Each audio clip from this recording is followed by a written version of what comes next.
안녕하세요. 비즈니스와 선교의 아름다운 동행을 시작하는 최용섭 선교사입니다. 비즈니스와 선교의 아름다운 동행을 통해서 하나님의 선교의 영토를 확장하는 방법을 배울 수 있습니다. 성경을 읽다 보면 이 사람들은 진정으로 비즈니스맨이었구나 하는 사람들이 있는데요. 대표적인 인물로 아브라함, 야곱, 요셉, 신약에 등장하는 바울, 루디아 등 다양한 사람들이 있습니다. 그런데 이런 사람들 이외에도 성경에 너무도 많은 사람들이 비즈니스에 관련되어 살아왔습니다. 대표적인 예로 나는 야곱을 말하고 싶습니다. 물건을 파는 것이 비즈니스가 아니라 삶의 모든 것이 비즈니스다. 물건을 파는 것이 아니라 사람과의 관계이다. 비즈니스 용어로 비지, 바쁘다, 부산하다, 급하게 서두르다와 니스가 결합해 비즈니스, 급하게 다니면서 무언가 하는 것으로 파생되었습니다. 이 비즈니스라는 말이 스페인어로 비즈니스는 나링스 리브라고 하는데 영어로 번역하면 nourishment for life인데 이것을 번역하면 생명을 위한 자양분이라고 말할 수 있습니다. 그러므로 비즈니스는 다시 말하면 생명을 위한 것이고 생명을 살리는 것이다. 생명을 위한 자양분이라는 것이거든요.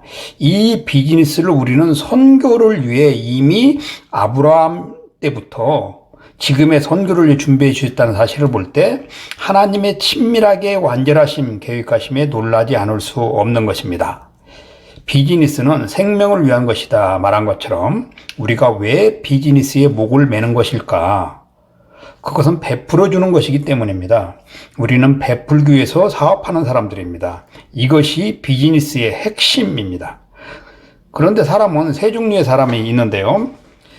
첫째, 테이커, 주는 것보다 받기를 좋아하는 사람. 이런 사람들은 적자생존이라고 합니다. 두 번째는 매처, 받는 만큼 되돌려주는 자업자득 하는 사람.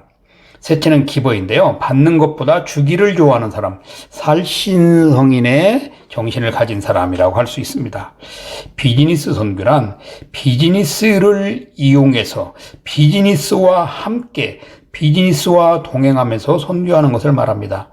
이윤을 추구하는 사업체나 사람을 통해서 하나님이 나라와 국민을 변화시키는 활동에 동참해 사역하는 것, 이것이 비즈니스 선교입니다. 능동적이든 수동적이든 경제적 이익을 가지고 필요로 하는 사람들과 그리고 필요로 하는 곳에 경제적 필요를 채워주는 것이 비즈니스 선교라고 말할 수 있습니다. 비즈니스 선교를 효과적으로 하기 위해서는 몇 가지 사항이 부합되어야 하는데요. 수익성과 안정성, 일자리 창출과 부의 창출, 사람을 세우는 것, 그리고 하나님의 영토 안에서 하나님의 사람을 세우는 것, 이러한 것이 충족되어야 비로소 비즈니스 선교라고 말할 수 있습니다. 먼저 영향력 있는 그리스도인이 있어야 하고요. 그 영향력을 통해서 하나님의 목적을 수립할 수 있습니다. 영향력 있는 사람이 회사에 있을 때 그 영향력은 엄청난 파급 효과를 나타낸다는 사실입니다. 둘째는 하나님의 목적에 부합하는 사업이어야 합니다. 하나님의 목적에 부합하는 사업이란 선교적 영향력을 줄 수 있는 사업을 말합니다. 셋째는 이윤을 통해 하나님의 나라를 확장할 수 있는 경제적, 재정적 이윤의 틀을 마련하는 기업이어야 합니다.